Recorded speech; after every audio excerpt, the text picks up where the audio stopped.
A relação interpessoal no ambiente de trabalho é fundamental para as organizações e para o estabelecimento de um ambiente de trabalho saudável. Para conversar conosco sobre esse assunto, está conosco aqui o professor Dr. Marlos Bezerra, do Departamento de Psicologia da UFRN. Professor Marlos, é uma satisfação tê-lo aqui no nosso programa, como nosso convidado, para conversarmos a respeito deste tão importante assunto. Obrigado, a satisfação é minha. Professor Marlos, à luz da psicologia ou da sociologia, enfim, em cima dos estudos que o senhor tanto se debruçou já, que aspecto nós devemos considerar para definir o que vem a ser, na verdade, ou como se dão as relações interpessoais dentro do meio ambiente de trabalho?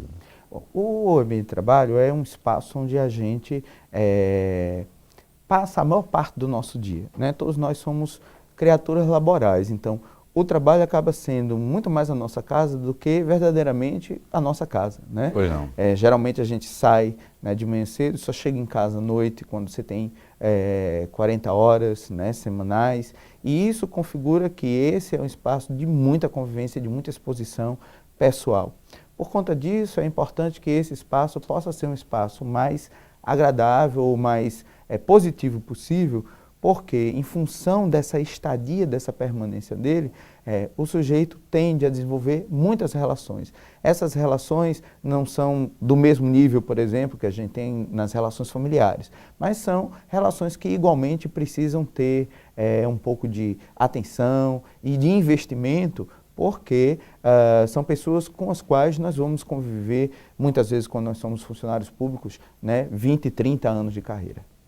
Professor, quais aspectos são imprescindíveis ou permitem ou contribuem para uma boa relação entre as pessoas ou, digamos, colaboradores dentro do ambiente de uma organização, né? Então, é muito importante que a gente se dê conta de que nesse espaço onde a gente vai criando, né, laços de convivência, para que esses laços possam ser laços positivos, que a gente possa construir uma ética, né, dentro desse espaço, né, e uma ética que seja baseada exatamente na percepção das diferenças, porque muitas vezes a gente fica preocupado naquele que é igual a mim em termos de pensamento, em termos de entendimento, em termos de compreensão, em termos de visão de mundo. E a gente não vai conseguir encontrar isso, a gente não encontra isso nem dentro de casa, né? Então é importante que a gente possa entender como as pessoas são, que a gente possa compreender como as pessoas funcionam, que a gente possa compreender os estilos, né, pessoais de cada um e que a gente possa desenvolver uma atitude de respeito em relação a isso e que, de igual forma, isso possa acontecer com reciprocidade. Os outros também possam nos respeitar na forma como nós vivemos, como nós funcionamos, como nós convivemos. E aí tem uma questão que eu acho que é extremamente importante, é que, assim, muitas vezes essa convivência, que no primeiro momento é horizontal, e você trabalhamos no mesmo setor, no mesmo departamento, ela às vezes tende a sofrer mudanças quando um de nós ganha algum tipo de promoção e aí ou um cargo de chefia ou um tipo de função e que isso faz com que a gente mude a nossa relação em termos de hierarquia. É importante a gente lembrar que às vezes a hierarquia ela é uma coisa transitória, passageira, né? Em algum momento eu recebo um cargo ou recebo um encargo, né? E por conta disso eu estou desempenhando uma função de chefe, de líder, mas esse outro momento passa, então é importante que a gente possa compreender que os cargos são transitórios, né? E que as relações elas são permanentes, porque muitas vezes a gente tende a modificar em alguns momentos o nosso comportamento em função dessas relações e muitas vezes carregar para nós antipatias, né, e outros tipos de dificuldades que acontecem nas relações humanas no ambiente de trabalho.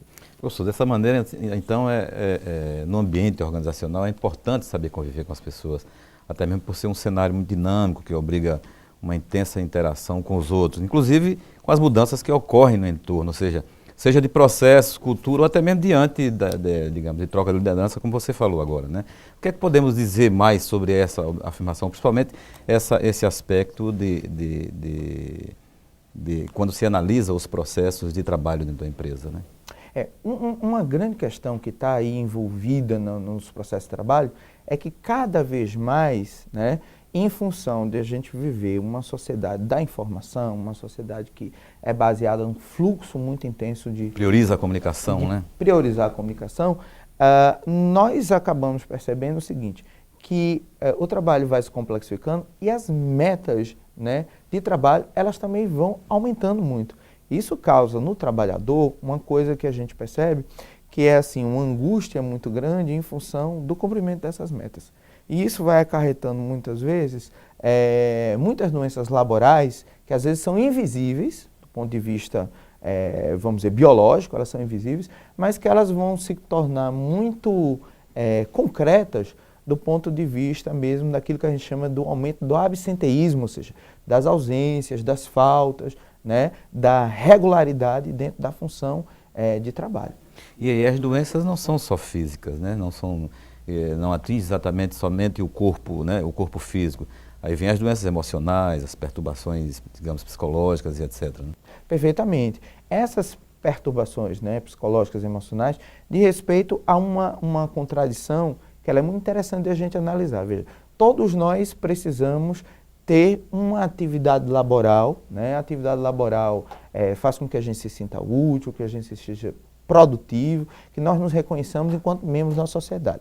Por outro lado, a atividade laboral, ela em um certo patamar, ela pode causar em nós o desconforto, a angústia, em função do sujeito se sentir oprimido em ter que dar conta, né, das suas funções, das suas tarefas. Então, trabalhar é preciso, trabalhar também é adoecedor. E aí então entra aquela velha máxima, que a gente deve fazer exatamente trabalhar naquilo que gosta, mas nem sempre é possível se trabalhar naquilo que gosta, né? É verdade, nem sempre é possível trabalhar naquilo que gosta. A gente não tem assim, hoje em dia, todos os postos de trabalho dentro daquilo que seria assim, o meu desejo, dentro do que seja a minha vontade. Mas o que é importante é que a gente possa descobrir pelo menos um sentido no trabalho que eu faço, né? Se eu gostaria, sei lá, de ser um jogador de futebol, quem está na Copa, né? Igual o Neymar e tal, e poder viajar ao mundo. Não, já que isso não é possível, né? Qual o sentido que eu construo dentro do trabalho que eu estou realizando? E entender que esse trabalho é útil, entender que esse trabalho ele tem vamos dizer, uma consequência social, que esse trabalho ele tem repercussões na vida de outros grupos sociais. Então a gente vai entendendo que também é necessário o desempenho daquela tarefa para que a gente possa buscar um nível de satisfação. O que as pesquisas mostram é o seguinte: existem dois grandes motivadores para o trabalhador.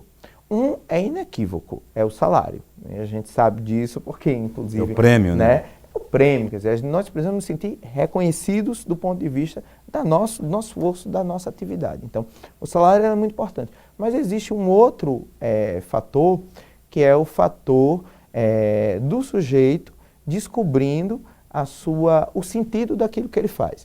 Então, ele precisa sentir gratificação, ele precisa sentir que ele está sendo reconhecido. E esse fator também é um fator tão importante quanto o dinheiro. Então, a gente precisa, no ambiente de trabalho, poder também incentivar as pessoas, dar os feedbacks positivos, reconhecer o esforço delas, né? Já que muitas vezes os salários estão congelados, mas pelo menos que a gente possa reconhecer o lado humano do trabalho. Muito bem. Professor, nós vamos precisar fazer um breve intervalo e dentro de instantes nós voltamos aqui conversando com o professor Marlos Bezerra, aqui da Universidade Federal do Rio Grande do Norte. No instante nós voltamos.